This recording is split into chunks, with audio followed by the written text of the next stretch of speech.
Hello everyone, कैसे हैं आप लोग। आपका मैं स्वागत करता हूं इस पार्ट 2 में, जो कि हमारा केमिकल रिएक्शन एंड इक्वेशन का क्वेश्चन प्रैक्टिस का सीरीज चल रही है। क्वेश्चन प्रैक्टिस हमारी हो रही है आपके चैप्टर 1 की, तो उसका हम पार्ट 2 आज लेकर आए हैं। आज पार्ट 2 में हम क्या पढ़ने वाले हैं, आज हम पार्ट 2 में आपके केमिकल रिएक्शन एंड इक्वेशन, जो आपको साइंस का पहला चैप्टर है, उसके हम CFQ competency focused question and competency based question और PYQ, जो कि आपके CBSE 2027 में दिखने को मिल सकते हैं।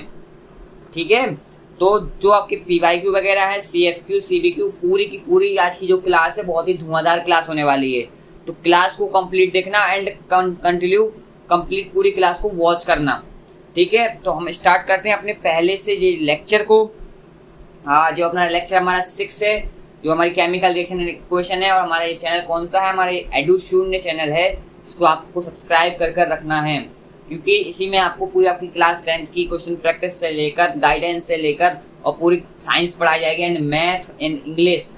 तो आपकी क्लास 10th के 3 सब्जेक्ट, फिजिक्स साइंस को, मैथ को और इंग्लिश को पूरा का पूरा पढ़ाया जाएगा। एंड ऐसे ही क्लास 9th का भी चल रहा है, तो आपके जो जूनियर्स वगैरह हो तो उनको भी बताइए कि एडुशून्य नाम का एक चैनल है, जिसपे वो भैया फ्री में लेक्चर वाइज नोट्स भी प्रदान करते हैं, नोट्स भी देते हैं। तो ठीक है, तो हम स्टार्ट करते हैं। आज हमारा क्या है, आज हमारा केमिकल रिएक्शन इक्वेशन का, जो हमने पार्ट 1 में आपने क्या किया था। पार्ट 1 मुझे लगता है कि आपने पार्ट 1 किसी ने नहीं देखा है, तो आप जाके पार्ट 1 देख लीजिए। पार्ट 1 के बाद ये पार्ट 2 है किसका, CFQ एंड CBQs का। और हमने पार्ट 1 में NCERT के सारे एग्जाम्पलर्स किए थे इम्पोर्टेंट से, और आज हम और सारे के सारे हमने क्या किए थे, एक्सरसाइज क्वेश्चन किए थे। तो वो कितने क्वेश्चन थे, लगभग मोस्ट इंपॉर्टेंट 30 क्वेश्चन थे। और यहाँ पे ये क्वेश्चन आज मैं लेके आया हूँ 20 CFQ and CBQ and PYQ मिलाकर। तो हमने ओवरऑल 50 क्वेश्चन कर लिए, मेजरली पार्ट खत्म कर लिया इस पूरे चैप्टर का। तो हमारा फिर ये चैप्टर खत्म, फिर हमारा next chapter acid base and salts पढ़ाएंगे मैं।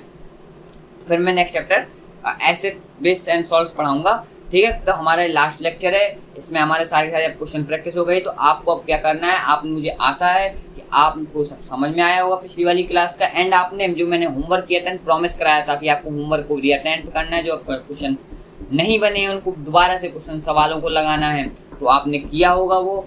लेकिन मेरी बात समझें और आज के सवालों को थोड़ा ध्यान से करना, क्योंकि ये कॉम्पिटेंसी फोकस क्वेश्चन, जो कॉम्पिटेंसी लेवल पर क्वेश्चंस हैं, सवाल हैं, इनको ध्यान से करना, क्योंकि इनमें मिनी सी छोटी सी गलतियां होकर ये पूरा क्वेश्चन गलत हो जाता है।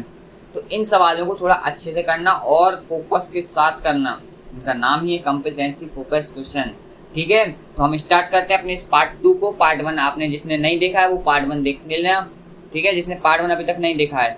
आज हम क्या करने वाले हैं, आज हम competency focus question and competency based question plus PYQ भी आज हम करेंगे, जो आपके प्रीवियस ईयर क्वेश्चन है। और ये सारी की सारी PDF आपको इसी के जो क्लास 10th का एडुशून्य का टेलीग्राम चैनल है, इस पर मिल जाएंगी सारी की सारी आपको क्या PDFs वगैरह, सारी की सारी आपको PDFs वगैरह इसी पे मिल जाएंगी। ज्वाइन कर लें इसको, आप ज्वाइन कर लें टेलीग्राम चैनल को, जिसपे आपको सारी की सारी PDFs वगैरह इसकी मिल जाएंगी। ठीक है, तो सबसे पहले हम स्टार्ट करते हैं अपने पहले सवाल से। तो पहले सवाल में क्या, CBSE PYQ एंड CFQ और CBQ। देखो सबसे पहला सवाल हमारा क्या है, सबसे पहला सवाल है आपकी कंप्यूटर स्क्रीन पर, आपकी मोबाइल स्क्रीन पर सबसे पहला सवाल प्रदान होता है। सवाल को देखो, मैंने आपको फर्स्ट क्लास में बताया था को सवाल को कैसे अटेम्प्ट करना है, बट इन सवालों को भी वैसे ही अटेम्प्ट करना है। इनके पहले वीडियो को पॉज करो और फिर जाके सवालों को लिखो या सवालों को करो, फिर जाके कमेंट कर दो आंसर मेरा आ गया। सॉल्यूशन बिल्कुल नहीं देखने हैं, ये क्लास में मैंने क्वेश्चन लिया हुआ है, ये वाला सवाल वो मैं फिर से बता रहा हूँ आपको। तो ये पहले ही टॉपिक केमिकल रिएक्शन से सवाल है। कुछ सवाल टॉपिक वाइज भी हैं, जैसे मैंने पिछली क्लास में कुछ सवाल टॉपिक वाइज भी लिए थे, कुछ रिएक्शन वाइज भी लिए थे, कैसे कैसे रिएक्शन आते जा रही हैं। और रिएक्शन में भी, इसमें भी कॉम्पिटेंसी CBSE PYQ वगैरह थे। और मैंने आपको एक होमवर्क दिया था, होमवर्क में मैंने आपको दिया था, आपने सारे सवाल किए होंगे रीअटेम्प्ट, वो तो मुझे पता ही है। बट जो जिसने अभी तक पिछली क्लास नहीं देखी वो पिछली क्लास देख ले, फिर से बता दूं, पिछली क्लास वो देख ले, पिछली क्लास बहुत इंपॉर्टेंट है। NCERT एग्जाम्पलर आपने, और मैंने ये भी होमवर्क शायद तक दिया था कि आपको सारे के सारे NCERT के क्वेश्चन लगाने हैं, क्योंकि NCERT का एक भी क्वेश्चन आपको छोड़ना नहीं है। स्किप करोगे क्वेश्चन तो कॉन्सेप्ट लो रह जाएगा। तो एनसीईआरटी के पहली बात तो सारे के सारे क्वेश्चन लगाने हैं, जो मैं अभी सीएफक्यू एंड सीबीक्यू दे रहा हूँ उनको भी लगाने हैं सारे के सारे। फिर मैं बाद में भी एक और बात है कि हर चैप्टर के हिसाब से आपके लिए एमसीक्यूज एंड सब्जेक्टिव क्वेश्चंस की एक सीरीज आ रही है जिसका नाम है सुपर संडे सीरीज। इस सुपर संडे सीरीज में हम संडे टू संडे आपके लिए एक क्वेश्चन का वीडियो लाएंगे जिसमें हम बहुत सारे क्वेश्चंस को चैप्टर वाइज कंप्लीट कराएंगे, जैसे एनसीईआरटी एग्जाम्पलर हो गए, सीएफक्यू हो गए, एमसीक्यूज हो गए उसमें, और सब्जेक्टिव हो गए। जो सब्जेक्टिव क्वेश्चन लिखने के लिए आते हैं उनको कैसे लिखा जाता है, कैसे आकर कॉपी राइटिंग की जाती है उसके बारे में भी मैं बताऊंगा। तो उन सबको आपको देखना है, तो उन सबको आपको क्या करना है, वीडियोस देखना है। वो बहुत ही जल्द वो सीरीज आ रही है, आप जल्दी से आप सब्सक्राइबर बढ़ाइए जिससे मैं आपकी क्लासेस को लाइव भी ले सकूँ। मैं आपकी क्लासेस को कैसे लाइव भी ले सकूँ, लाइव मैं आपके डाउट सॉल्व वगैरह वगैरह ये सब चीज़ें कर सकूँ, आपकी क्लासेस को लाइव कर सकूँ। तो आप सब्सक्राइबर भी जल्दी से बढ़ाइए, कमेंट भी किया कीजिए, ठीक है, जिससे मैं लाइव क्लासेस वो सुपर संडे सीरीज के आप मेरे साथ सवाल लगा पाएँ। और अभी तक जो बच्चा बैठा हुआ है अपनी स्टडी टेबल पर बैठा हुआ तो वो तो सही है, बट जो लेट कर आराम से मूवी की तरह इस लेक्चर को, इस क्वेश्चन प्रैक्टिस के लेक्चर को देख रहा है तो बट वो कुछ नहीं कर पाएगा, ये बात आप मानिए। बट जो आराम से बैठ कर आपको पेन पेंसिल जो भी हो सब लेकर अपनी स्टडी टेबल पर बैठा हुआ है तो वो टॉपर की लिस्ट पर है। हाँ, वो टॉपर की लिस्ट पर है उस पर। तो ठीक है, अब हम स्टार्ट करते हैं सवालों को। मैंने बताया कि सवालों को कैसे अटेम्प्ट करना है। सवालों को अटेम्प्ट करना है, pause the video and start the question. Attempt the question, सवाल को अटेम्प्ट करो, फिर जाके देखो कि मुझे क्या बनना है इसमें। ऑल्दो मैंने ये सवाल लिया हुआ है आपके प्रीवियस लेक्चर्स में, फिर से ये पहले ही टॉपिक से सवाल है। क्या है कि विच of the following is a necessary condition for all chemical reaction. ये एक सीएफक्यू का सवाल है, सीएफक्यू कॉम्पिटेंसी फोकस्ड क्वेश्चन का सवाल है। तो ऐसी इन चारों पॉइंट में से क्या करना है आपको कि जो ऐसी एक स्टेटमेंट निकालनी जिसमें केमिकल रिएक्शन में वो स्टेटमेंट कंसीडर नेसेसरी, आवश्यक हो कि उसके बिना केमिकल रिएक्शन नहीं हो सकती। वही क्वेश्चन है, तो समझो the reactant should be in the same state. क्या जरूरी है कि रिएक्टेंट सेम स्टेट होने चाहिए तभी जाके वो केमिकल रिएक्शन होगी? नहीं है जरूरी। And energy should be supplied to be reactants. एनर्जी जो हम रिएक्टेंट्स को दें शुड बी सप्लाइड, एनर्जी देना जरूरी है। कभी कभी एनर्जी देना जरूरी भी नहीं है, वो बिना एनर्जी दिए रिएक्शन कर देता है। And reactant should be at same temperature, ऐसा भी नहीं, टेम्परेचर भी अलग अलग होते हैं कभी कभी किसी के, कोई किसी टेम्परेचर पे कोई किसी टेम्परेचर पे, और दोनों रिएक्ट भी हो चुके हैं। तो एंड चौथा पॉइंट क्या कह रहा है कि तो should be physical content between the reactant. जैसे कि मैंने इसमें एग्जाम्पल लिया था, पहले भी लिया था कि Mg plus O2, 2Mg plus O2 this implies 2MgO। इसका मतलब क्या हुआ? इसका मतलब कि जब Mg और O2 आपस में फिजिकली कांटेक्ट नहीं होंगे, Mg O2 आपस में फिजिकली क्या कांटेक्ट नहीं होंगे, तो ये रिएक्शन होगी ही नहीं। क्या Mg बैठा है दूर और O2 बैठा है बहुत दूर, इन दोनों के बीच में मेजरली डिस्टेंस है, जब भाई पास में आके फिजिकली कांटेक्ट नहीं करेंगे तो ये प्रकार की कोई केमिकल रिएक्शन यहाँ पे नहीं होगी। क्योंकि आप सोचो कि अब मैंने Mg को रख दिया अमेरिका में एंड O2 को मैं ले आया इंडिया में, and Mg America and O2 India, तो नॉट अ फिजिकल कांटेक्ट, तो यहाँ पे केमिकल रिएक्शन होगी ही नहीं। तो Mg और फिजिकल और O2 जब फिजिकल कांटेक्ट करेंगे तभी जाकर वो MgO का प्रोडक्ट बनाएंगे, एक वाइट पाउडर बनाएंगे जो डेजलिंग वाइट लाइट से जलता है, ठीक है। तो तभी यहाँ आकर क्या होती है, एक केमिकल रिएक्शन होती है। तो आपके लिए एक सवाल और है इसमें, आपके लिए एक सवाल हो कि ये किस प्रकार की केमिकल रिएक्शन है, ये किस प्रकार की केमिकल रिएक्शन है, मतलब केमिकल रिएक्शन का कौन सा टाइप है ये। That is a chemical reaction type is combination reaction. ये है कॉम्बिनेशन रिएक्शन एंड बताओ, combination reaction and exothermic reaction.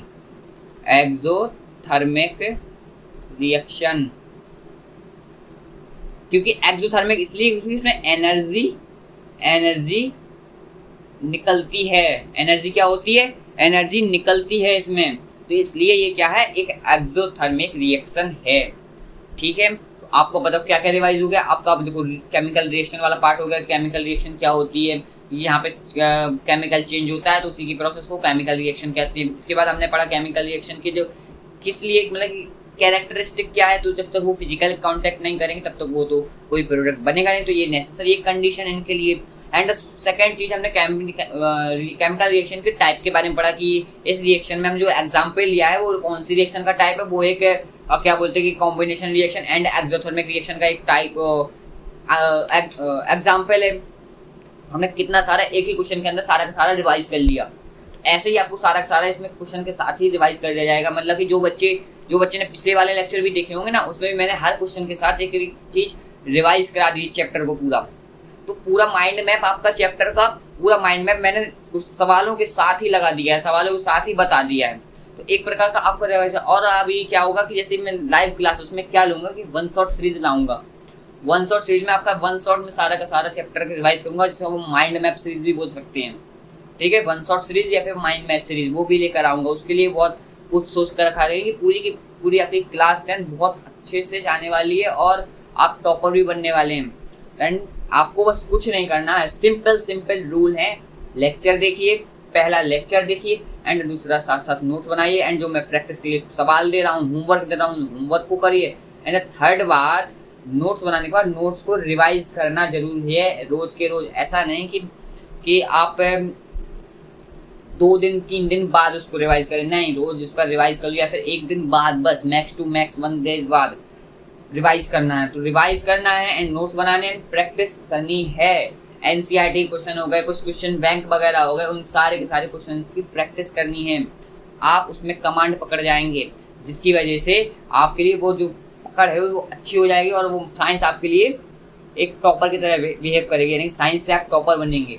Science में 100 आउट ऑफ 100 अगर आपको चाहिए तो। एंड इसी चीज़ से हम स्टार्ट करते हैं अपने नेक्स्ट सवाल को। नया सवाल एंड नई अप्रोच।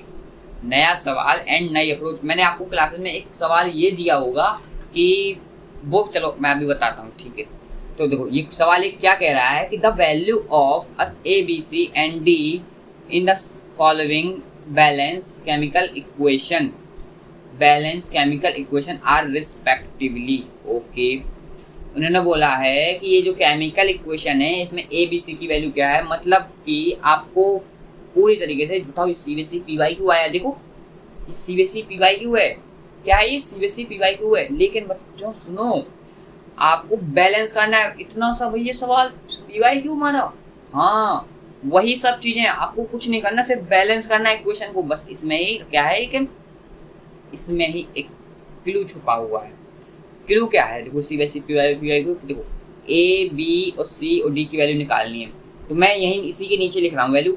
अगर इफ देखो प्रोडक्ट वाले पार्ट में, ये प्रोडक्ट वाला पार्ट है हमारा सारा का सारा, ये सारा का सारा हमारा प्रोडक्ट वाला पार्ट है। एंड दिस रिएक्टेंट वाला पार्ट यानी कि LHS एंड RHS।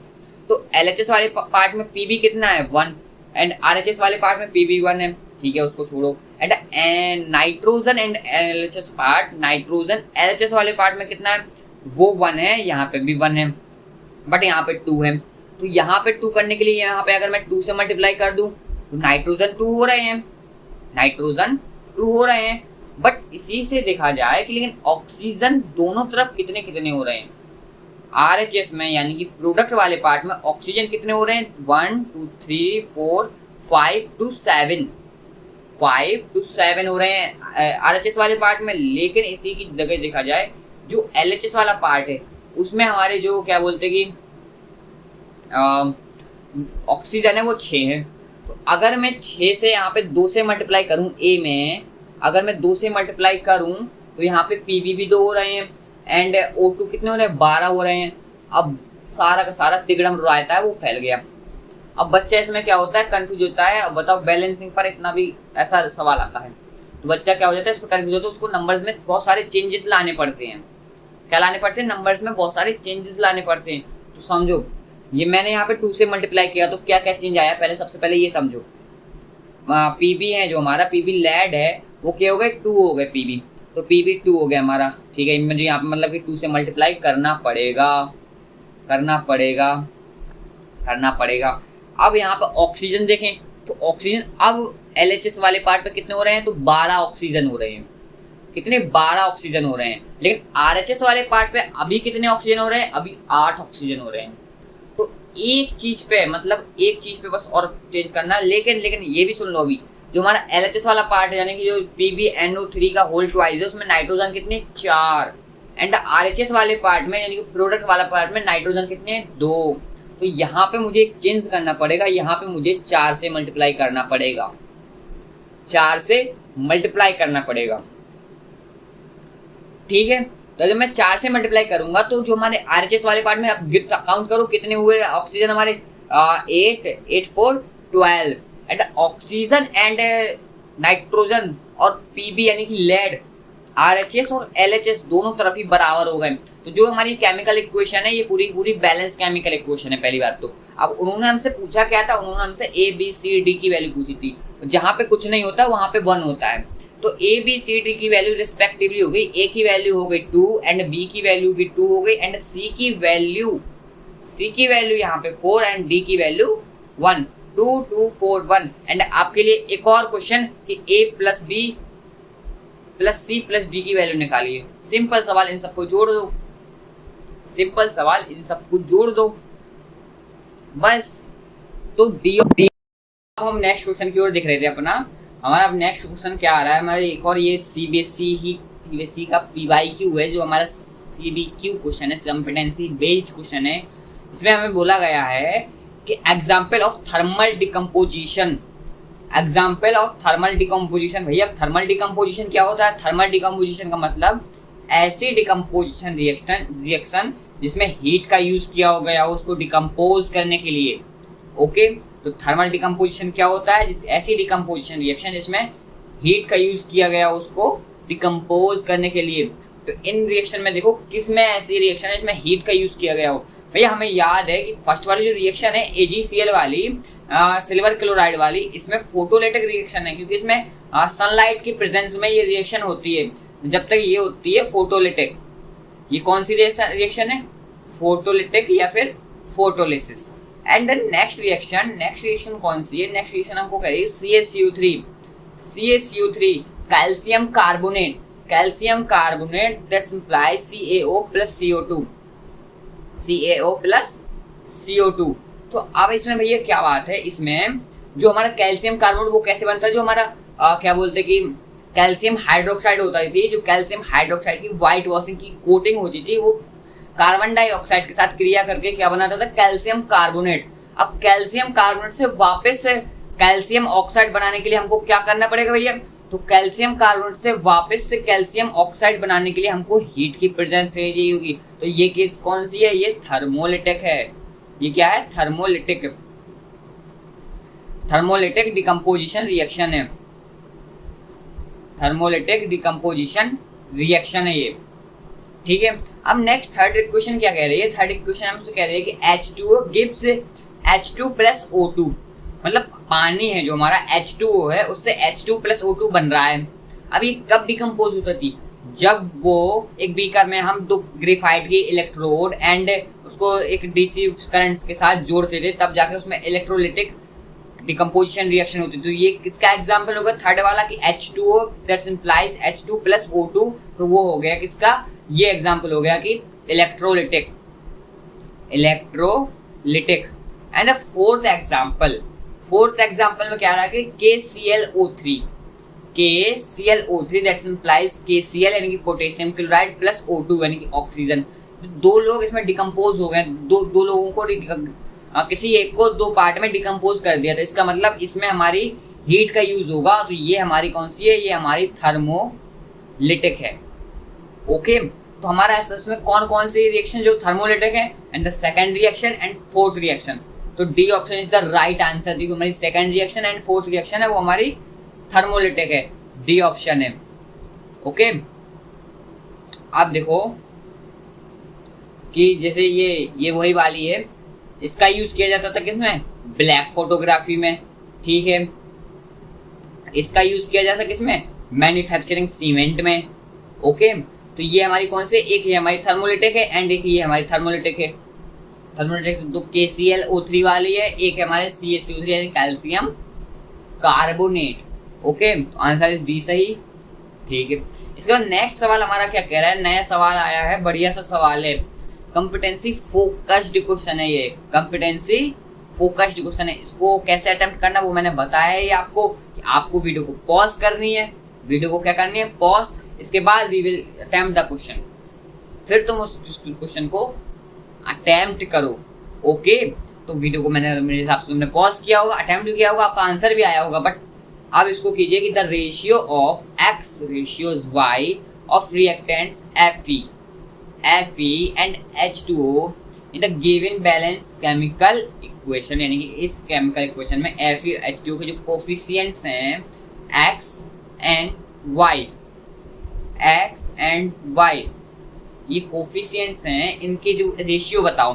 तो सिंपल सी रिएक्शन है, इसको बैलेंस करना है, फिर इसके एक्स वाई की कोफिशिएंट निकालना है। तो देखो दो मेथड हैं, एक तो आप मजदूरी वाला मेथड जिसको हम बोलते हैं पूरी रिएक्शन को बैलेंस करो, फलाना करो ढिमकाना करो। एक मेथड होता है कि वैल्यू रखो और फिर आंसर पता करो, वैल्यू रखो फिर आंसर पता करो। तो जो हमें ऑप्शंस में आंसर दिए गए हैं ABCD, तो उन आंसर्स की वैल्यू रखो, वैल्यू रखते ही आंसर तुम्हें किसी ना किसी ऑप्शंस पे पता चल जाएगा। एक ये दूसरा मेथड है, तो हम दोनों मेथड को करेंगे। ठीक है, पहले हम फर्स्ट मेथड करते हैं। पहला मेथड क्या है कि इसको बैलेंस करो, पहले दोनों तरफ देखो Fe कितने हैं और वो कितने हैं। तो RHS में Fe 3 है, LHS में Fe 1 है, तो यहाँ पे मैं 3 से मल्टीप्लाई करूंगा तब जाके यहाँ पे Fe 3 हो पाएंगे। एंड द कि जो अब हमारे जो ऑक्सीजन है, ऑक्सीजन हमारे कितने हैं, ऑक्सीजन हमारे 4 हैं, ऑक्सीजन 4 है लेकिन हाइड्रोजन टोटली 8 है। ऑक्सीजन 4 है, हाइड्रोजन टोटली 8 है, किसमें, प्रोडक्ट वाले पार्ट में। बट मुझे रिएक्टेंट वाले पार्ट में मेरे हाइड्रोजन 2 है, ऑक्सीजन 1 है। तो यहाँ अगर मैं 4 से मल्टीप्लाई कर दूँ तो यहाँ पे कितने 4 हो जाएंगे, ऑक्सीजन एंड हाइड्रोजन 8 हो जाएंगे। तो देखो बच्चों, देखो कि पूरी की पूरी ये केमिकल रिएक्शन अब बैलेंस हो चुकी है। अब इसमें हिट एंड ट्रायल मेथड क्या था भैया, हिट एंड ट्रायल मेथड ये था कि वैल्यू रखो और आंसर निकालो। अगर मैं यहाँ पे 2 रखता, मुझे पहले ही मैच करना था, अगर मैं यहाँ पे 2 रखता, we will put the value of 2, मैं यहाँ पे अगर I value of put 2 value रखता है यहाँ पे, तो यहाँ पे कितने होते, Fe 2 हो जाते, Fe 2 होते, लेकिन Fe तो प्रोडक्ट वाले पार्ट में 3 है। ठीक है, तो ये तो ऑप्शन ही गलत हो गया, ऑप्शन ही गलत हो गया। अब सेकंड वैल्यू पे आया, तो सेकंड वैल्यू अगर मैं यहाँ पे x की जगह 3 रखता, x की जगह मैं 3 रखता और y की जगह मैं 4 रखता, तो ये वैल्यू, ये जो इक्वेशन है ये बैलेंस हो जाती। तो सेकंड पॉइंट पर आते हैं कि सेकंड क्या बोलते कि ऑप्शन पर आते ही मेरा आंसर आ गया। तो ऐसे ही एक मेथड है hit and trial, and first method क्या है कि पूरा मजदूरी वाला तरीका। तो दोनों तरीके से मैंने आपको समझा दिया, जो आपको लगता है मेरे हिसाब से आपका हिट एंड ट्रायल अच्छा लगेगा। ठीक है, हिट एंड ट्रायल से क्या होगा कि आपका जो सवाल है कम टाइम में ज़्यादा वो सही हो जाएगा और आप आगे की सवालों को कर पाएंगे। ठीक है, अब ऐसे ही आप नेक्स्ट सवाल हम देखते हैं, हमारा बी ऑप्शन था। नेक्स्ट सवाल हम देखते हैं, नेक्स्ट सवाल हमारा क्या कह रहा है कि कोर गारंटेड CBSE, ये भी CBSE का एक CFQ क्वेश्चन है, कॉम्पिटेंसी फोकस्ड क्वेश्चन है ये CFQ का। तो आइडेंटिफाई द एंडोथर्मिक, क्या बोला इन्होंने, endothermic reaction among the following reactions. तो इन रिएक्शन में कौन कौन सी रिएक्शन एंडोथर्मिक है। सबसे पहले भैया आप ये बताइए कि एंडोथर्मिक क्या होती है। एंडोथर्मिक रिएक्शन होती है जिसमें एनर्जी एब्जॉर्ब की जाती है। क्या, एब्जॉर्ब, क्योंकि एनर्जी को कंज्यूम किया जाता है, अंदर की ओर लिया जाता है जिसमें एनर्जी को। वो कौन सी रिएक्शन होती है, वो एंडोथर्मिक रिएक्शन होगा। हमें नाम से पता चल रहा है कि एंडोथर्मिक, तो एंडो यानी कि अंदर जिसमें रिएक्शन ली जाती है, जिसमें रिएक्शन दी जाती है कुल मिला के, तो वो किस प्रकार की रिएक्शन होती है, एंडोथर्मिक रिएक्शन। एंड अब जो हमारे P पॉइंट में देखो, CO2 plus H2O that implies sunlight और क्लोरोफिल। ये कहीं रिएक्शन देखी लग रही है क्या तुमको, ये रिएक्शन कहीं देखी लग रही है क्या? यस, ये फोटोसिंथेसिस की रिएक्शन है। क्या, फोटोसिंथेसिस की रिएक्शन है, जिसमें पेड़ CO2 को लेकर और जमीन से पानी लेकर ग्लूकोज बनाता है, C6H12O6 बनाता है, प्लस ऑक्सीजन प्लस पानी। तो बच्चा सुनो, ये जो रिएक्शन है इसमें क्या हो रहा है, सनलाइट के प्रेजेंस में हो रही है। इसमें सनलाइट पेड़ ले रहा है, कंज्यूम कर रहा है सनलाइट। तो ये किस प्रकार की रिएक्शन होगी, एक ये क्या होगी, एंडोथर्मिक रिएक्शन होगी। देन इसके बाद नेक्स्ट रिएक्शन में देखो कि जो हमारा Na2CO3 प्लस 2HCl है, that's implies NaCl plus CO2, ये H2O, ये एंडोथर्मिक रिएक्शन नहीं है। एंड नेक्स्ट सवाल में C6H12O6 O2 CO2 and H2। मतलब ये कौन सी रिएक्शन है, ये रेस्पिरेशन की रिएक्शन है। जब ग्लूकोज यानी कि लेते हैं आप और O2 को भी क्या बोलते हैं कि श्वसन क्रिया में O2 को ग्रहण करते हैं, इसके बाद CO2 को आप बाहर निकालते हैं, कार्बन डाइऑक्साइड को आप बाहर निकालते हैं और पानी बनता है। ठीक है, इसमें प्लस बनती है एनर्जी। और एनर्जी जहाँ निकलती है वो कौन सी होती है, ये एक्सोथर्मिक रिएक्शन है। जहाँ पे एनर्जी बनती है वहाँ पे, यहाँ पे एनर्जी निकलती है वो एक्सोथर्मिक रिएक्शन है। एंड चौथे ऑप्शन में यानी कि एस वाले ऑप्शन में क्या बोला है कि कैल्शियम कार्बोनेट को अगर हीट दी जाती है, कैल्शियम कार्बोनेट को अगर हीट दी जाती है तो calcium oxide plus carbon dioxide में वो टूट जाती है। ठीक है, हीट क्या कर रहे हैं, उसमें दे रहे हैं हीट, इसका मतलब उसमें हीट दी गई है, उसने हीट को क्या किया, कंज्यूम किया, हीट को एब्जॉर्ब किया। इसके हिसाब से क्या हुआ, ये कौन सी रिएक्शन हुई, ये भी एंडोथर्मिक रिएक्शन हुई। बताओ समझ में आ गया। तो अब हमारा कौन सा ऑप्शन हो गया, P and S is endothermic. P and S are the endothermic reaction। P and S क्या है, एंडोथर्मिक रिएक्शन है। क्यों है वो मैं बता चुका हूँ। ओके, तो अब नए सवाल की ऑप्शन नंबर डी बिल्कुल सही है। अगला सवाल, बहुत सारे ऐसे सवाल आपके लिए CBSE PYQ and CBSE CF के बारे में। अगर वीडियो अच्छा लग रहा है तो सब्सक्राइब कर देना चैनल को, क्योंकि ऐसे ही आपको अभी देखो सुपर संडे सीरीज आने वाली है। मैंने बताया आपको शुरुआती में, सुपर संडे सीरीज नाम की एक चीज़ हम लाने वाले हैं, जिसमें बहुत सारे क्वेश्चन प्रैक्टिस वगैरह आई जाएगी। आप सब्सक्राइबर बढ़ाइए, जिसमें लाइव क्लासेस आपके ले सकूँ। तो लाइव क्लासेस से क्या होगा, आपके डाउट्स वगैरह जो मैं साथ के साथ कंप्लीट कर दूंगा। ठीक है, तो लाइव क्लासेस के लिए सब्सक्राइब बढ़ाइए और कमेंट जरूर कीजिए। लाइक तो आपको करना ही करना है, एंड अपने दोस्तों को, अपने जूनियर्स को जो क्लास 9th में, उनको भी शेयर चैनल कर दीजिए, जिससे वो क्लास 9th का पढ़ सकें। क्योंकि उनकी जो एक्सप्लोरेशन 9th की बुक है उनको बहुत हार्ड लग रही होगी, इसलिए उनको शेयर कर देना अपने जूनियर्स वगैरह को। एंड जो आपके सारे क्या बोलते कि फ्रेंड ग्रुप है, फ्रेंड सर्कल है, उसमें वीडियो को शेयर कर देना, क्योंकि वो अपनी क्वेश्चन प्रैक्टिस कर सकते हैं CFQ एंड PYQs की और CBQs की। क्योंकि स्कूल वगैरह में इतने PYQ वगैरह नहीं कराए जाते, जो उनकी बुक्स वगैरह में NCERT में वही सिर्फ कराए जाते हैं। ठीक है, इसलिए उनको शेयर कर देना। ओके, तो अब हम अपने नए सवाल की ओर चलते हैं। नया सवाल हमारा ये आपकी इस कंप्यूटर स्क्रीन पर है। आपने वीडियो पॉज किया होगा, आपने सवाल लगा लिया होगा। अब हम इसका आंसर देखते हैं, क्या इसका एक्सप्लेनेशन है वो देखते हैं। ठीक है, तो आप देखो कि select the form of following statement which is not true. पहली बात तो ना, सवाल को जो CBSE PYQs हैं जितने आपके and CFQ and CBQs questions हैं, उन सवालों में सवाल को अच्छे से, उनकी लैंग्वेज को अच्छे से पढ़ा करो। क्योंकि लैंग्वेज में ही सारी बात छिपी रहती है। आप फालतू में ऑप्शंस को ढूंढते रहते हैं, तो लैंग्वेज में ही सारी बात छुपी रहती है। आपको लैंग्वेज से ही सब कुछ पता चल जाएगा।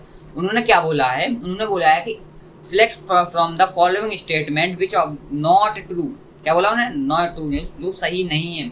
About burning of magnesium ribbon, magnesium ribbon के जलने में सही नहीं है। तो हम पहले सबसे पहले क्या बोलते इक्वेशन लिखते हैं। तो इक्वेशन क्या है, Mg 2Mg plus O2 that implies 2MgO।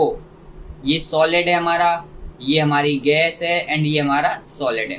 अच्छा ये बताओ इसमें क्या होता था। और 2Mg O2 के प्रेजेंस में, यानी कि Mg का मतलब मैग्नीशियम रिबन, O2 के प्रेजेंस में जलती थी तो मैग्नीशियम ऑक्साइड का एक पाउडर, व्हाइट पाउडर बनाती थी, और साथ में एक लाइट निकलती थी, dazzling white light plus energy, यानी कि हीट के फॉर्म में एनर्जी निकला करती थी। उसको नग्न आंखों से नहीं देखना है, पहली बात तो खुली आंखों से नहीं देखना है।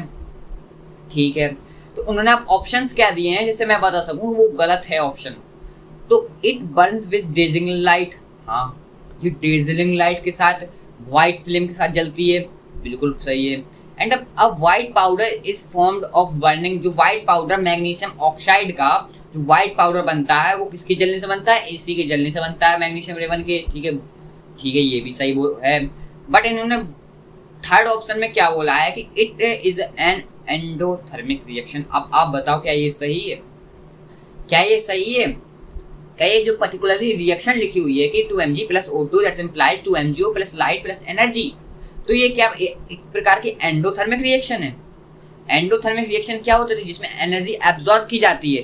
बट इस रिएक्शन में क्या हो रहा है कि इसमें एनर्जी को क्या हो रहा है, ये निकाली जा रही है। तो ये किस प्रकार की रिएक्शन है, ये एक एक्सोथर्मिक रिएक्शन का एग्जाम्पल है। तो ये एंडोथर्मिक रिएक्शन नहीं है। इसका मतलब इस सवाल में जो ये नॉट ट्रू वाला ऑप्शन है वो इस थर्ड ऑप्शन है। और इन्होंने फोर्थ ऑप्शन में क्या बोला, हम आगे भी देखते हैं कि it an example of combination. क्या बिल्कुल सही, ये कॉम्बिनेशन रिएक्शन का एग्जाम्पल है।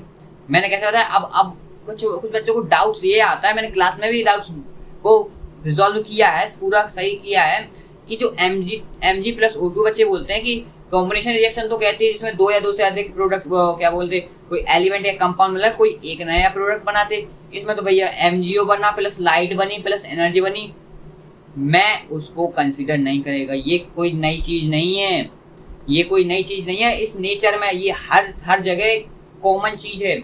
एंड MgO इज ए नई चीज, नया सब्सटेंस, कोई न्यू सब्सटेंस है जिसकी जो केमिकल प्रॉपर्टीज हैं वो इससे पूरे आपके जो रिएक्टेंट वाले पार्ट हैं उसकी केमिकल प्रॉपर्टीज से बिल्कुल अलग होती हैं।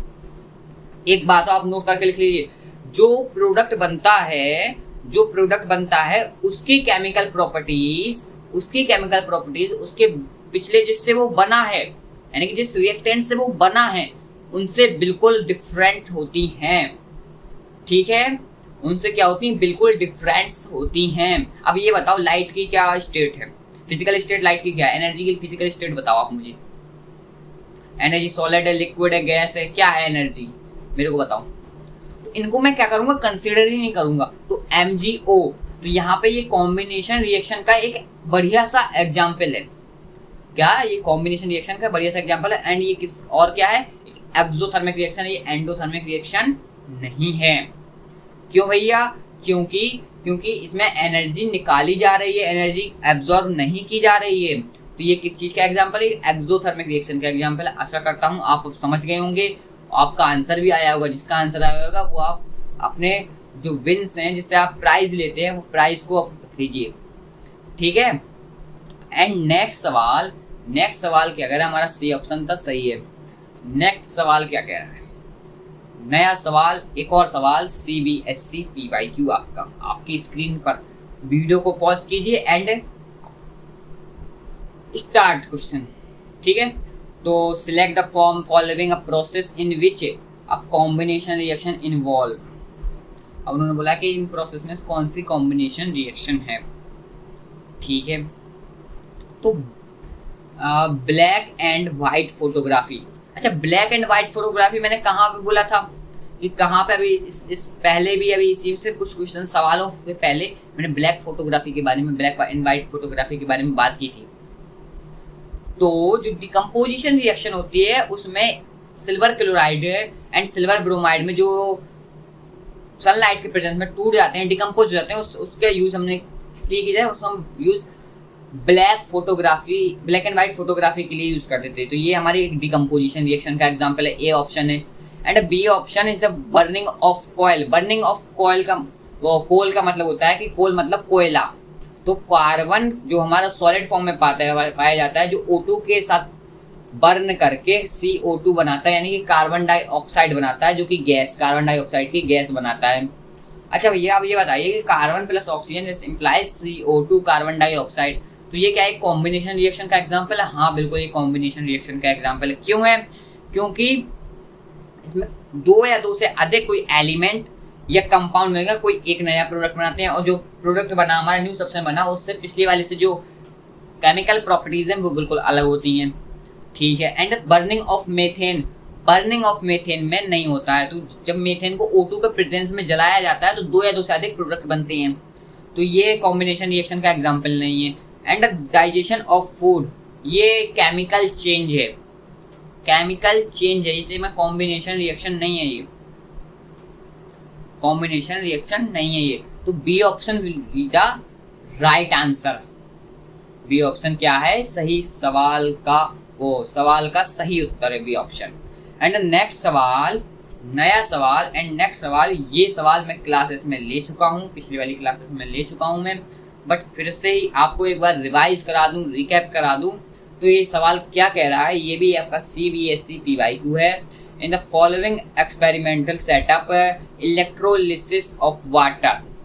इलेक्ट्रोलिसिस ऑफ वाटर क्या होता है, जिसमें इलेक्ट्रोलिसिस होता है वाटर का, वो एक डिकम्पोजिशन का एग्जाम्पल कौन सा, थर्ड वाला एग्जाम्पल है। And if P and Q R the glasses collected in the test tube enclosing the electrodes R and S। R and S नाम के दो इलेक्ट्रोड हैं।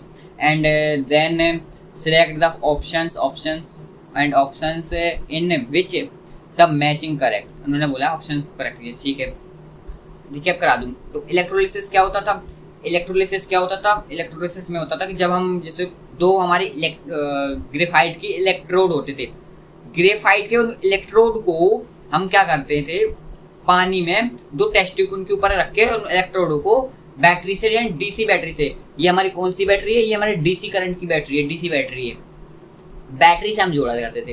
तो बैटरी में ये जो बड़ी डंडी होती है ये पॉजिटिव होती है, जो छोटी डंडी होती है वो नेगेटिव होती है। बड़ी डंडी पॉजिटिव, छोटी डंडी नेगेटिव। तो बड़ी डंडी से क्या है, पॉजिटिव वाले से कौन सा जुड़ा है, आर, और पॉजिटिव वाले की तरफ हमेशा कौन सा होता था, एनोड, एंड नेगेटिव वाले की तरफ कौन सा होता था, कैथोड। तो पॉजिटिव वाले की तरफ कौन सा होगा, एनोड, एंड नेगेटिव वाले की तरफ होगा कैथोड। एनोड पर क्या कौन सी गैस प्रोड्यूस होती थी, क्योंकि जो इसमें जो हमारा लिक्विड भरा हुआ है वो तो वाटर भरा हुआ है, तो एनोड में कौन सी गैस प्रोड्यूस होती थी, एनोड में होती थी क्या बोलते हैं, ऑक्सीजन गैस, O2। एंड क्या बोलते कि कैथोड में, कैथोड वाले टेस्ट ट्यूब में, कैथोड जिसके साथ जुड़ा है उस वाले ग्रेफाइट की इलेक्ट्रोड पर, उस टेस्ट ट्यूब में हमारी हाइड्रोजन गैस प्रोड्यूस होती थी। और एक और केस आता था कि हाइड्रोजन गैस जो हमारी ऑक्सीजन गैस की डबल प्रोड्यूस होती थी, यानी कि ऑक्सीजन गैस जितनी है उसकी डबल हाइड्रोजन गैस क्या बोलते हैं, प्रोड्यूस होगी, ठीक है। अब समझो, अब ऑप्शंस को देखो, ऑप्शंस क्या कह रहा है, जो हमारा पी है वो ऑक्सीजन गैस है, पी पर ऑक्सीजन गैस है, बिल्कुल सही है भैया। एंड आर इज एनोड, हाँ पी ऑप्शन बिल्कुल सही है, आर हमारा एनोड है, एंड पी पर क्या है, ऑक्सीजन गैस प्रोड्यूस हो रही है। एंड बी ऑप्शन पी पर हाइड्रोजन, ये तो गलती हो गया। एंड थर्ड ऑप्शन क्यू पर हाइड्रोजन, हाँ क्यू पर हाइड्रोजन प्रोड्यूस हो रही है। एंड एस पर कैथोड, जो एस है हमारा, जो एस है उस पर कैथोड है, ये भी भैया बिल्कुल बात सही है। और चौथा ऑप्शन तो गलत हो गया, तो first and third option right answer है। तो फर्स्ट एंड थर्ड कहाँ दिख रहा है आपको, बताइए। C option is the right answer.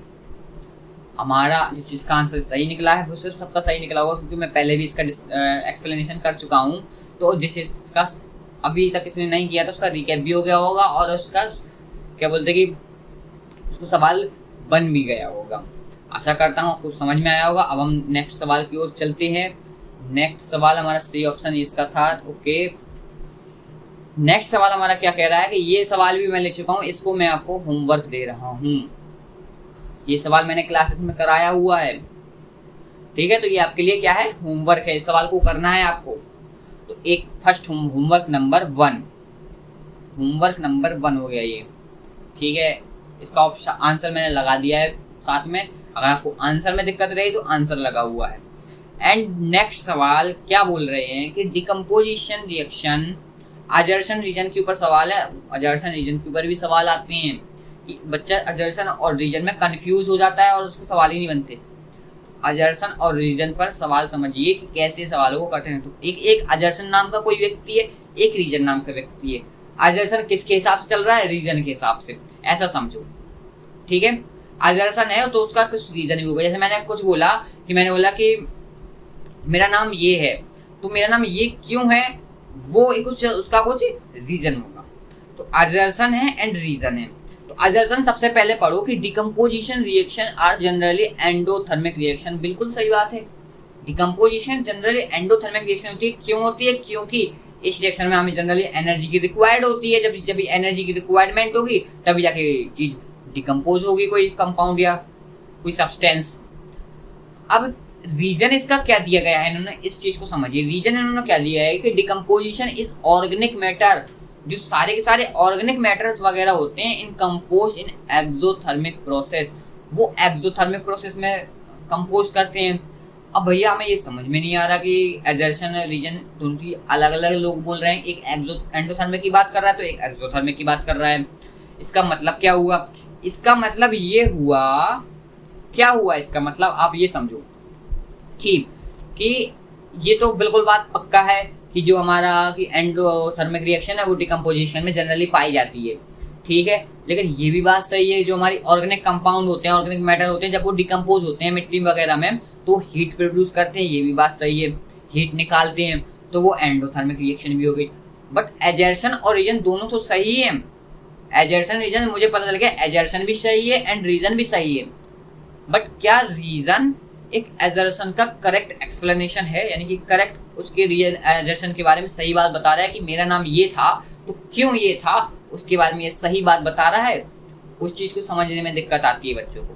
तो उस चीज को देखो कि दोनों बातें, अगर दोनों लोग या दोनों व्यक्ति एक ही क्या बोलते एक ही एरो पर बात कर रहे हों या किसी एक ही मुद्दे पर बात कर रहे हों तो भी सही है, एक्सप्लेनेशन भी सही है।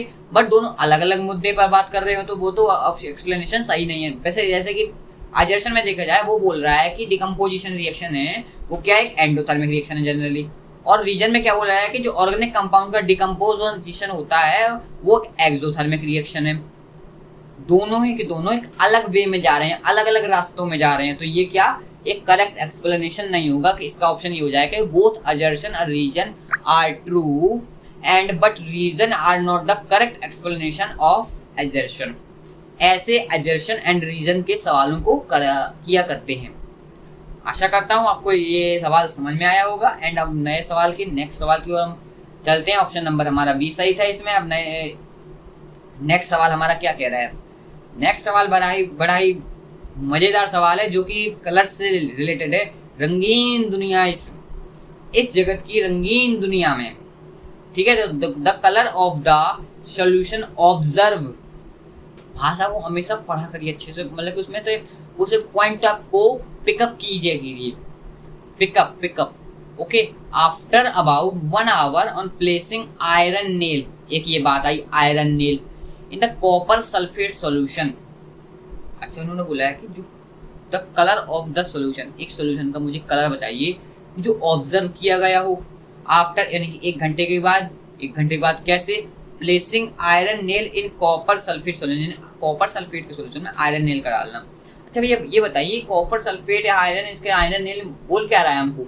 इस चीज़ को देखते हैं, इस चीज़ को ऐसे देखते हैं इस चीज़ को, जैसे मेरे पास है Fe जो कि सॉलिड है, ये इसको मान के चलो आयरन की ये नेल है, आयरन की क्या है, ये कीले हैं, and plus CaSO4 copper sulphate. ये किस कलर का सॉल्यूशन होता है कॉपर सल्फेट का? ये ब्लू कलर का सॉल्यूशन होता है। This is blue solution, blue colour solution.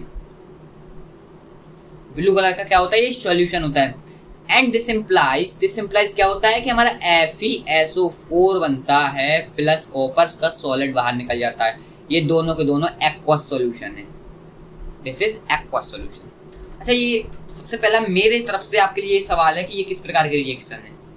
कुछ समझ में आ रहा है कि एक ताकतवर व्यक्ति ने दूसरे कमजोर व्यक्ति को उसके स्थान से हटाकर खुद जाकर बैठ गया।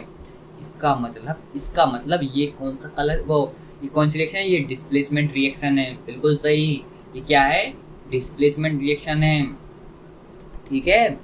अब देखो Fe क्या कर रहा है?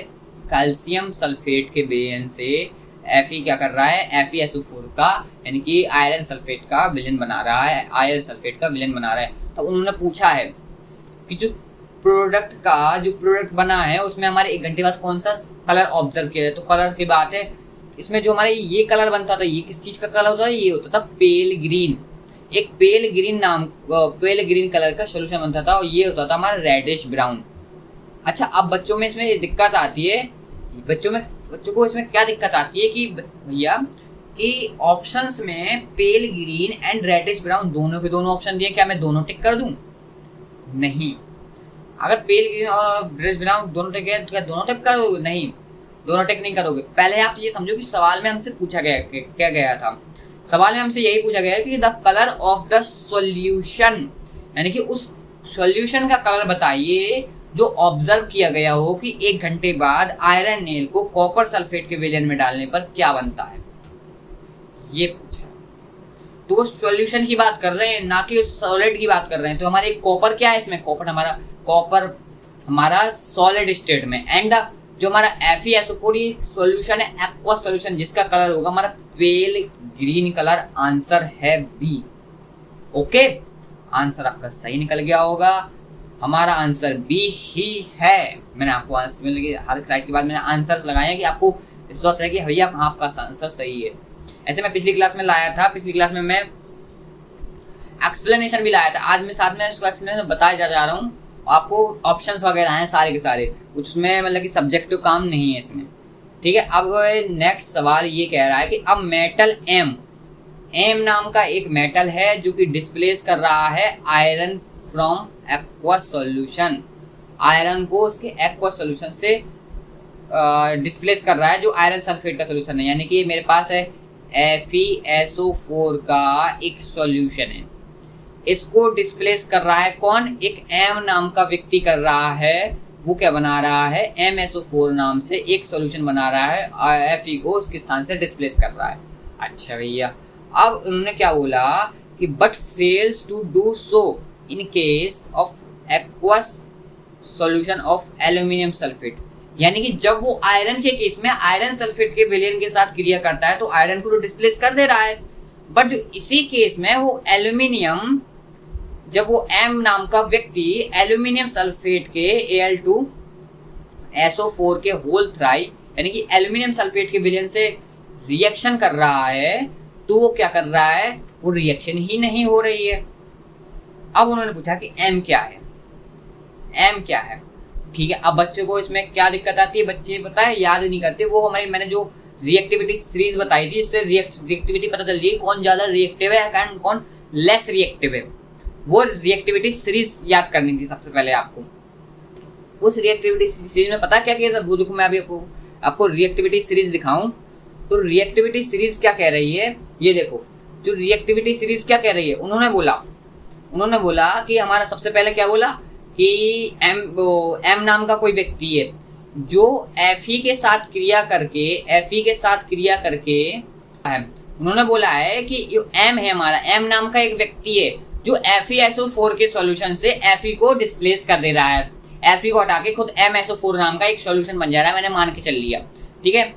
अब देखो, तो उन्होंने फिर ये बोला कि जो एम नाम का सॉल्यूशन, वो एम नाम का व्यक्ति है, वो लेकर Al2SO4 एल्यूमिनियम सल्फेट के विलयन में एल्यूमिनियम को डिस्प्लेस नहीं कर पा रहा। इसका मतलब पता है क्या हुआ, जो हमारा एम है वो कहाँ पे लाई कर रहा है, एम हमारा Fe से तो पहले आ रहा है,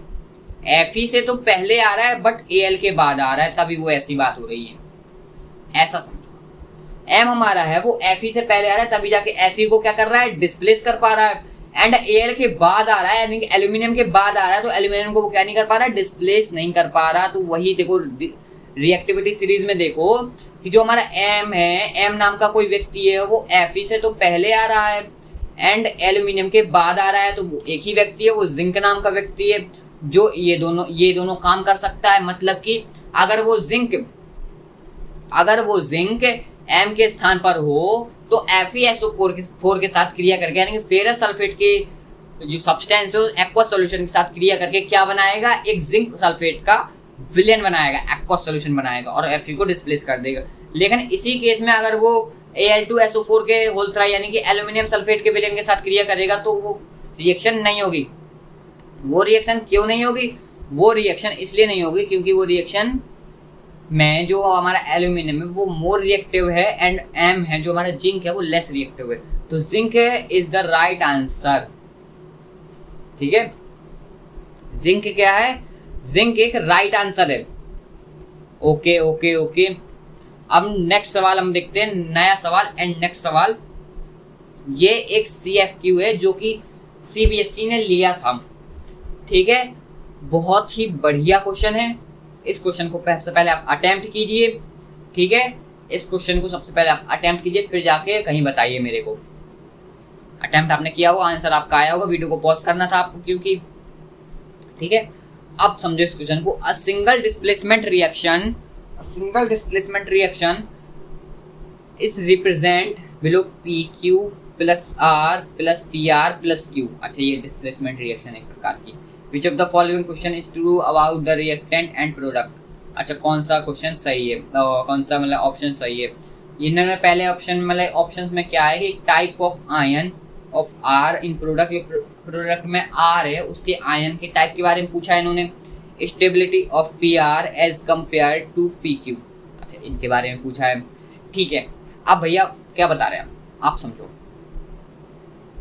मैं क्या कह रहा कि आप जैसे कोई ये ए और बी नाम का कोई एक कंपाउंड है, ये कंपाउंड बना कैसे होगा, कोई ए का कैटायन होगा कोई बी का कैटायन होगा +1 का, जब ये इन्होंने क्रिस क्रॉस मेथड लगा होगा तब जाके ये कंपाउंड बना होगा। कोई नेगेटिव होगा कोई पॉजिटिव होगा, इसका ये पॉजिटिव होगा, इसका बी का एनायन होगा या फिर ए का कैटायन होगा, जिसकी वजह से क्या बना, ये एक ए बी नाम का कंपाउंड बना। अच्छा तो जो कंपाउंड बनता है उसमें सबसे पहले पॉजिटिव यानी कैटायन को लिखा जाता है, फिर बाद वाले में क्या लिखा जाता है, एनायन को। तो इस रिएक्शन में देखो जो हमारा PQ है, PQ क्या है, PQ में क्या है एक प्रकार का, PQ में हम क्या लिख रहे हैं, जो P है वो कैटायन होगा, जो Q है वो एनायन होगा। देखो जो P है वो कैटायन होगा और Q होगा एनायन होगा। क्यों होगा, क्योंकि हम कैटायन को सबसे पहले लिखते हैं, कैटायन की जो वरीयता है हम सबसे पहले कैटायन को लिखते हैं, उसके पीछे हम एनायन को लिखते हैं। ठीक है, और जो हमारा अब जो प्रोडक्ट बनाया PR उसमें भी सबसे पहले हम कैटायन को लिखते हैं और उसके बाद हम एनायन को लिखते हैं। तो हमें पता चल गया जो हमारा R है प्रोडक्ट में वो एनायन है, ये एनायन है। बट इससे पहले आप ये समझो, देखो एनायन हमारे दो ऑप्शन है एनायन के, हमारे ये दोनों ऑप्शन तो कट गए, हमें पता चल गया कि R जो हमारा प्रोडक्ट में है वो हमारा एनायन है। ठीक है, लेकिन R है क्या, R एक नॉन मेटल है। ये देखो इसमें एक नॉन मेटल को डिस्प्लेस कर रहा है, तो ये किस प्रकार की रिएक्शन हुई, नॉन मेटल डिस्प्लेसमेंट रिएक्शन हुई। तो एक नॉन मेटल दूसरे नॉन मेटल को क्या कर रहा है, आपस में डिस्प्लेस कर रहा है, तो ये नॉन मेटल डिस्प्लेसमेंट रिएक्शन हुई। इसके बाद देखा जाए तो ये PR है, PR में जो R है, R के बाद में जो लिखा है, R जो P के बाद में लिखा है वो माइनस है, क्योंकि हमको P तो पता चल गया वो प्लस है, क्योंकि पहले जो लिखा जाता है वो प्लस लिखा जाता है। एंड Q भी एक नॉन मेटल है। तो एनायन तो हमें पता चल गया। अब मोर स्टेबिलिटी की बात आ रही है। अच्छा मुझे ये बताइए आप लोग, जो कंपाउंड है अभी तक हमने सारी रिएक्शन वगैरह पढ़ी, रिएक्शन हो क्यों रही है, क्यों चाहेगा एक Q को अपने पास से हटाना और एक नया प्रोडक्ट बनाना, क्यों चाहेगा P हमारा P नाम का व्यक्ति क्यों चाहेगा कि मैं उसको हटाऊं, क्या बोलते कि अपने पास से Q को हटाऊं और R को लाके बिठा लूं, क्यों चाहेगा वो इसलिए चाहेगा, वो सुविधा चाहता है, सुविधा के साथ साथ वो क्या बोलते कि शान और शौकत चाहता है, राजा बनना चाहता है, उसको R नाम की कोई रानी होगी। ठीक है, तो बट इसमें समझो कि जो प्रोडक्ट तभी बनता है वो क्या बोलते कि हमारे जो सारे कंपाउंड वगैरह हैं, एलिमेंट्स वगैरह हैं, वो रिएक्शन तभी करते हैं, वो अपने स्टेबिलिटी बढ़ाने के लिए रिएक्शन करते हैं। जितनी भी प्रोडक्ट बनता है, जो प्रोडक्ट होता है, तो स्टेबिलिटी के केस में ये चाहे कहीं लिख के रख लो, स्टेबिलिटी के केस में स्टेबिलिटी के केस में क्या होगा, जो हमारे प्रोडक्ट की स्टेबिलिटी होगी वो ज्यादा होगी किससे, रिएक्टेंट से। तो रिएक्टेंट से प्रोडक्ट की स्टेबिलिटी ज्यादा होगी, क्या होगी, ज्यादा होगी। ओके, तो हमारा ऑप्शन इसमें कौन सा सही निकल रहा है, जो मोर स्टेबल, इन्होंने बोला stability of PR as compare to PQ के कंपेयर में स्टेबिलिटी PR की कितनी है, ज्यादा होगी। And less stability, C option is the right answer. तो ये सी ऑप्शन हमारा राइट आंसर है। क्यों है, क्योंकि एनायन है पहली बात तो, और PR की स्टेबिलिटी क्या है, ज्यादा है किसके कंपेयर में, क्या बोलते कि हमारे PQ के कंपेयर में। अब आशा करता हूँ ये आपका जो CFQ क्वेश्चन था ये आपको समझ में आ गया। हाँ तुमसे ही बात कर रहा हूँ भैया, तुमसे भी बात कर रहा हूँ जो आराम से तुम बैठे हुए हो और बातें कर रहे हो, पढ़ नहीं रहे हो, पॉपकॉर्न खा रहे हो, मूवी कर रहे हो, इस लेक्चर को देख रहे हो, सवालों को सिर्फ देख रहे हो, हाँ भैया मेरे को ये बन जाएगा, हाँ भैया हाँ, हामी में मेरे हामी भर रहे हैं, ना कि खुद से क्या बोलते कि अटेम्प्ट कर रहे हैं सवालों को। तो आपका कुछ नहीं होने वाला, आप बैठे रहिए ऐसे खाते रहिए, कुछ नहीं होने वाला आपका, आप ऐसे ही बस पैसा बर्बाद करते रहिए, समझे। तो सवालों को कैसे करना है वो मैंने आपको बताया है। मैंने आपको बताया है कि आपको सवालों को कैसे करना है, लेकिन आप फिर भी नहीं मानेंगे तो आप खाई में गिर रहे हैं कुल मिला के, आप समझिए। ठीक है, तो अब हम नेक्स्ट सवाल करते हैं। ऐसे बातें तो होती रहेंगी। हमारा सी ऑप्शन राइट आंसर है। नेक्स्ट सवाल, नया सवाल, नई approach and attempt question. Next सवाल हमारा क्या कह रहा है, when aqueous solution of barium chloride. अब तो नाम से आपको फॉर्मूला लिखना आ ही गया होगा। And sodium sulphate reacts together an insoluble substance along with aqueous solution of sodium chloride in form, this reaction is example of a. क्या बात है, क्या बात है आखिर ये उन्होंने क्या बोला है कि बेरियम क्लोराइड नाम का एक एक्वस सॉल्यूशन है, BaCl2 नाम का एक एक्वस सॉल्यूशन है जो कि सोडियम सल्फेट यानी कि Na2SO4 के एक्वस सॉल्यूशन के साथ क्रिया करके क्या बना रहा है, an insoluble substance along with aqueous solution sodium chloride form the reaction. यानी कि वो बोल रहे हैं एक सोडियम क्लोराइड नाम का एक्वस सॉल्यूशन बना और एक इनसॉल्युबल सॉल्यूशन बना। वो क्या बोलते हैं, इनसॉल्युबल सॉलिड बना, कोई सब्सटेंस बना। वो कौन सा होगा, वो होगा BaSO4 बेरियम सल्फेट। अच्छा ये बताइए अब ये क्या कौन सी रिएक्शन है, ये रिएक्शन कौन सी रिएक्शन है? तो मैं बताऊं आपको, ये डबल डिस्प्लेसमेंट रिएक्शन है। अब ये डबल डिस्प्लेसमेंट रिएक्शन है, डबल डिस्प्लेसमेंट रिएक्शन है। तो ये डबल डिस्प्लेसमेंट में कौन सी रिएक्शन है? ये डबल डिस्प्लेसमेंट के अंदर प्रेसिपिटेशन रिएक्शन है, जिसमें प्रेसिपिटेट का फॉर्म होता है, प्रेसिपिटेट का निर्माण होता है, ये वो वाली रिएक्शन है। तो ये BaCl2 का एक एक्वस सॉल्यूशन, जब एक एक्वस सॉल्यूशन दूसरे एक्वस सॉल्यूशन के साथ मिलाया जाता है तो एक एक्वस सॉल्यूशन बनता है प्लस एक प्रेसिपिटेट बनता है। ये प्रेसिपिटेशन रिएक्शन है हमारी डबल डिस्प्लेसमेंट रिएक्शन की।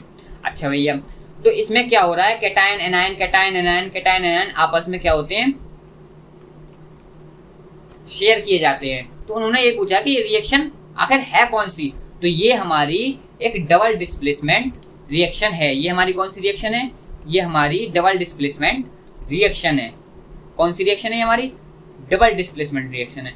ठीक है, जिसका आंसर सही निकल जाए ना भाई समझ लो आप हैं उसी टॉपर की लिस्ट में, आप ऐसे ही पढ़िए। बट जो बैठे हुए वो उनको बैठे रहने दीजिए, वो तो आपके जो क्या बोलते हैं कंपटीशन लेवल है ना आपका, उससे अलग ही होगा, बिल्कुल बाहर है। ठीक है, जो बैठे हैं उनको बैठे रहने दो, पॉपकॉर्न खा रहे हैं या फिर कुछ भी बर्गर वगैरह कुछ बैठ के आराम से खा रहे हैं अपनी टेबल पे बैठ के, नाम करने की हाँ वो पढ़ रहा है, उनको बैठे रहने। आप अगर सवाल लगा पा रहे हैं, आपके आंसर आ रहे हैं, कुछ दिक्कत आ रही है तो उसकी कोई दिक्कत नहीं है। कुछ दिक्कत है अगर सवाल में आए तो कोई दिक्कत नहीं है उसमें। ठीक है, उनकी सॉल्यूशन को समझिए और आंसर कीजिए। बट जो बैठे हुए उनको तो बैठे रहने दीजिए, आप समझिए कि वो तो बाहर ही हैं हमारे इस सर्कल से। ओके, अब हम नेक्स्ट सवाल की ओर चलते हैं। नेक्स्ट सवाल हमारा क्या कह रहा है, आपकी कंप्यूटर स्क्रीन पर नया सवाल आया है, आप जल्दी से वीडियो को पॉज कीजिए और लगाइए सवाल को जल्दी से लगाएंगे। क्या बोल रहा है सवाल की, the chemical reaction in which exchange of ions occurs between the reactant is known as। ये रिएक्शन में क्या बोला जा रहा है, मतलब कि स्टेटमेंट में क्या बोला जा रहा है उसको पहले समझिए आप। स्टेटमेंट में क्या बोला जा रहा है, स्टेटमेंट में बोला जा रहा है कि ऐसी केमिकल रिएक्शन जिसमें आपस में आयंस का एक्सचेंजेशन हो, आपस में आयंस एक्सचेंज हो। कौन सी रिएक्शन होती है वो, जिसमें अभी मैंने पीछे ही सवाल में बताया कि कौन सी रिएक्शन होती है वो एक प्रकार की डबल डिस्प्लेसमेंट रिएक्शन होती है, जिसमें आयंस का एक्सचेंजेशन होता है, यानी आयंस आपस में एक्सचेंज होते हैं। ओके, आपस में क्या होते हैं, आयंस बदल लिए जाते हैं। ओके, तो ये किस प्रकार का रिएक्शन है, ये एक डबल डिस्प्लेसमेंट रिएक्शन का एग्जाम्पल है। ओके, ये तो बहुत ही आसान सवाल था जो CBSE ने पूछा हुआ था। एंड नेक्स्ट सवाल हमसे क्या कह रहा है, नेक्स्ट सवाल हमसे कह रहा है कि study the following chemical reaction, the reducing agent in the reaction. इस रिएक्शन में रेड्यूसिंग एजेंट, मैंने देखो पिछली सवाल में बहुत सारे मैंने क्वेश्चन लिए थे रेड्यूसिंग एजेंट और ऑक्सीडाइजिंग एजेंट्स के। वो सवाल वो भैया उस लेक्चर में बेहतरीन लेक्चर है वो। उसमें क्या मैंने इतने सारे एनसीईआरटी के सवाल से लेकर जो reducing agent and oxidising agent के सवाल लिए थे ना, उसको समझाया था, वो भैया एक बार में समझ में आ जाएगा सबको। लेकिन मैं अभी फिर से आपका रिकैप करा देता हूँ, बार बार रिकैप करा देता हूँ आपका, मैं बार बार आपको रिवाइज करा देता हूँ। समझिए आप, समझिए कि क्या, समझिए कि रेड्यूसिंग एजेंट क्या होता है। तो आप वही एग्जांपल लीजिए पिज्जा बॉय वाला, यानी कि डिलीवरी बॉय वाला, ठीक है। ऑक्सीडाइजिंग एजेंट, रेड्यूसिंग एजेंट, ऐसा एजेंट, रेड्यूसिंग एजेंट बोले तो ऐसा एजेंट जो खुद को क्या करे, ऑक्सीडाइज, एंड सामने वाले को क्या करे, रेड्यूस। उसके नाम से ही पकड़ा करो उसको। जैसे मैंने बोला ऑक्सीडाइजिंग एजेंट, तो सामने वाले को ऑक्सीडाइज कर रहा है, एंड रेड्यूसिंग एजेंट, एंड सामने वाले को रेड्यूस कर रहा है, उसके नाम से पकड़ा, ठीक है। तो देखो इसमें रेड्यूसिंग एजेंट आखिर है कौन सा, सॉरी, रेड्यूसिंग एजेंट आखिर इसमें है कौन सा, ऐसा कौन सा सब्सटेंस, ऐसा कौन सा एलिमेंट है जो सामने वाले को रेड्यूस कर रहा है। रिएक्शन में समझो, जो हमारा Na है, NaOH में क्या हो गया, ऑक्सीडाइज हो गया, एंड H2O क्या हो गया, H2 में रेड्यूस हो गया। तो Na भाई साहब ने आखिर किया क्या है, Na भाई साहब ने H2 के साथ किया क्या है, तो Na ने H2 को क्या कर दिया, रेड्यूस कर दिया, और Na ने खुद को क्या किया, ऑक्सीडाइज किया। तो Na भाई साहब ने H2 को रेड्यूस किया एंड खुद को क्या किया, ऑक्सीडाइज किया। इस हिसाब से क्या होता है, इस हिसाब से जो रेड्यूसिंग एजेंट है वो हमारा Na है। हो गया आंसर, इतना सा सवाल था। रेड्यूसिंग एजेंट क्या है हमारा, Na है। Na ने क्या कर दिया, इसको ऑक्सीडाइज कर दिया, ठीक है। एंड नेक्स्ट सवाल ए ऑप्शन हमारा राइट आंसर था। नेक्स्ट सवाल हमारा क्या कह रहा है कि एक और सवाल, ये एजर्सन रीजन का, भैया बहुत सारे, मैं 20 सवाल लेकर आया हूँ आपके लिए, सीबीएसई के PYQs, सारे के सारे PYQs एंड वो CFQ क्वेश्चन हैं। 20 सवाल पूरे लेकर आया हूँ मैं आपके लिए। आपने अभी तक, आप खुश हो जाइए, अब मुस्कुराइए, आपने 50 सवाल कर लिए, आपने एक चैप्टर से 50 सवाल कर लिए हैं। एंड अभी मैं और सवाल लेकर आऊँगा, अभी आपकी सुपर संडे सीरीज आएगी, उसमें संडे टू संडे आपके लिए और सवाल आएंगे, MCQ, सब्जेक्टिव क्वेश्चन, कैसे आपको क्या आंसर्स वगैरह लिखने हैं, कैसे आपको सब्जेक्टिव आंसर, आपको कैसे आप आंसर लिखें कि टीचर्स फुल में फुल हमको मार्क्स दे, हमारे नंबर्स ना कटें, कैसे आपको अभी हाफ ईयरली वगैरह आएंगे, उनमें आपको नंबर स्कोर करना है, कैसे, उस सब चीज़ों के लाने में बता रहा हूँ, ठीक है। वो सब चीज़ें हमने सब सोच के रखा है, बस आप कुछ नहीं करना है, सब्सक्राइब कर रखिए एंड लाइक एंड कमेंट कीजिए। बस मैं 3 ही चीज़ मांग रहा हूँ आपसे, subscribe, like and comment and share, ये 4 चीज़ आप करिए बस। शेयर से क्या होगा, आप अपने सर्कल है, आपका फ्रेंड सर्कल है, उस सब में शेयर कर दीजिए, जिससे क्या होगा कि मैं आपकी क्लासेस लाइव ले सकूँ, जिससे आपके सारे डाउट सॉल्व कर सकूँ, साथ ही साथ कि आपको कमेंट करना पड़े, वो डाउट आपके रिजॉल्व कर दूँ सारे साथ। तो अब सवाल को देखते हैं, सवाल क्या है। ऐसे ही बहुत सारे मैं सवाल लेकर आने वाला हूँ, आप विश्वास रखिए, बस विश्वास ही एक सबसे बड़ी चीज़ है, विश्वास रखिए आप। तो अजर्शन हमको क्या कह रहा है, अजर्शन रीजन का एक और सवाल आ गया। मैंने आपको बताया कि अजर्शन रीजन कैसे किया करते हैं, अजर्शन रीजन वैसे ही किया करते हैं। सबसे पहले अजर्शन रीजन को दोनों को पढ़ो, वो देखो दोनों चीज़ें क्या दोनों अपने अपने लेवल पर सही है कि नहीं है, फिर दोनों का कंपटीशन कराओ। पहले दोनों को पढ़ो, दोनों को अपने अपने लेवल को दुस्सन सही है, फिर दोनों को क्या करा, कंपटीशन कराओ। एडजशन क्या करा है, इन the following reaction this ZNO undergoes reduction, यानी कि ZNO का क्या हुआ, रिडक्शन हुआ। रिडक्शन एंड ऑक्सीडेशन से सवाल है ये, यानी एक रेडॉक्स रिएक्शन से सवाल है ये। तो रेडॉक्स रिएक्शन में क्या होता था, जो यहाँ पे रिडक्शन एंड ऑक्सीजन दोनों एक साथ होते थे, वो रेडॉक्स रिएक्शन कहलाती थी। आपका देखो रिवाइज हो गया।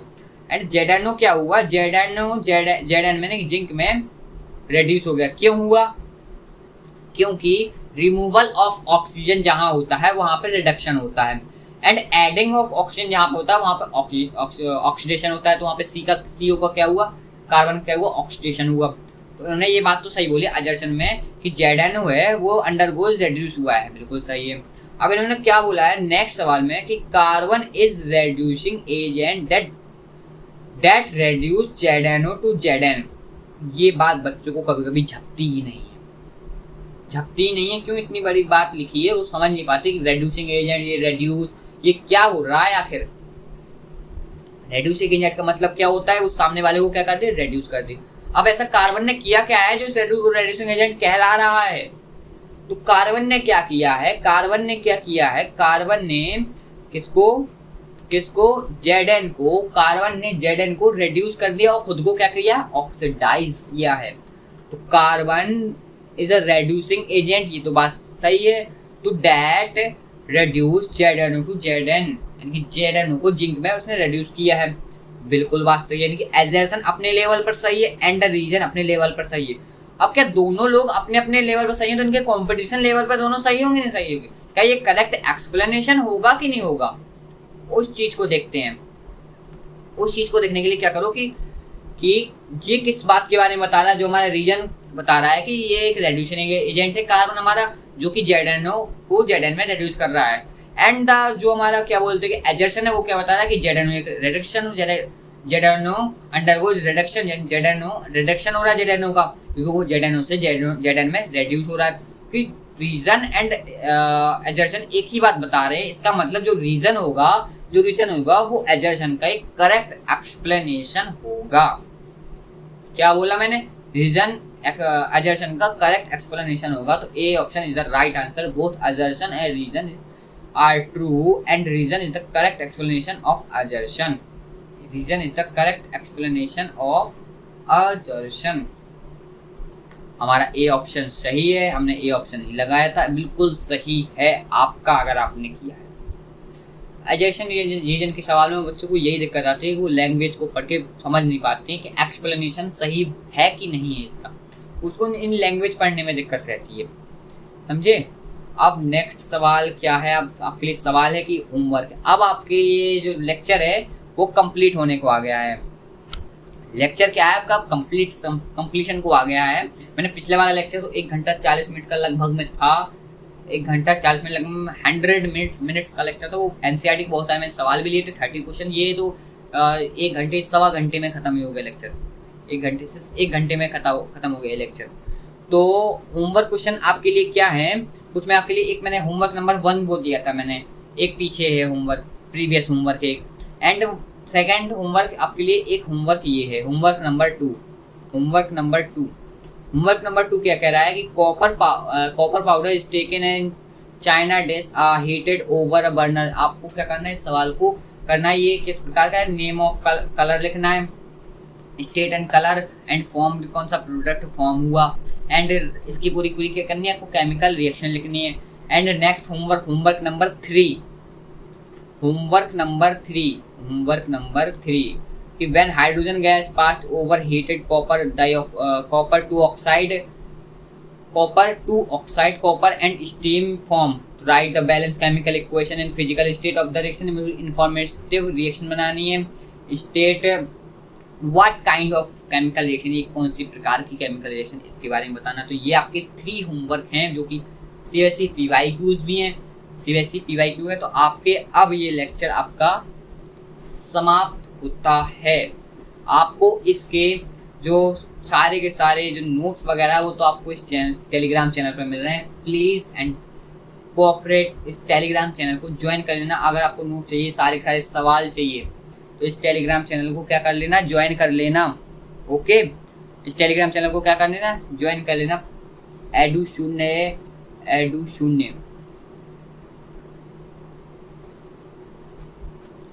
शून्य यूट्यूब पर एक अभेद्य बैच नाम से फ्री सीरीज चल रही है, जिसमें आपकी पूरी क्लास 10th की साइंस को पढ़ाया जा रहा है एंड क्या बोलते हैं मैथ एंड इंग्लिश को पढ़ाया जा रहा है। पूरी इंग्लिश, पूरी क्या बोलते हैं मैथ और आपकी साइंस सबको एक पढ़ाया जा रहा है कि आपको कैसे 100 आउट ऑफ 100 इन सब्जेक्ट्स में चाहिए। और अगर आपको लेक्चर अच्छा लगा हो तो सब्सक्राइब कर देना भैया, सब्सक्राइब, क्योंकि ऐसे ही आपको सारे लेक्चर्स मिलेंगे। अभी हमारा आज क्या हो रहा है कि हमारा ये चैप्टर है आपका जो केमिकल रिएक्शन एंड इक्वेशन है, ये पूरा का पूरा कंप्लीट हो रहा है। ये आपका पूरा चैप्टर क्या हो रहा है, कंप्लीशन की ओर आ गया है। पूरा का पूरा चैप्टर कंप्लीशन की ओर आ गया है, पूरा चैप्टर कंप्लीट हो चुका है। इसके बाद हमने कौन सा चैप्टर पढ़ने वाले हैं, इसके बाद नेक्स्ट चैप्टर इसके बाद हम नेक्स्ट चैप्टर कौन सा पढ़ने वाले हैं, इसके बाद हम नेक्स्ट चैप्टर पढ़ने वाले, मैं आपको बता दूं, चलो मैं आपको नेक्स्ट चैप्टर बता दूं, इसके बाद हम कौन सा चैप्टर पढ़ने वाले हैं।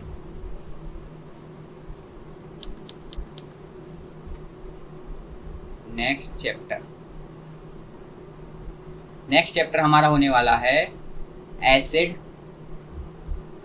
Base and salt.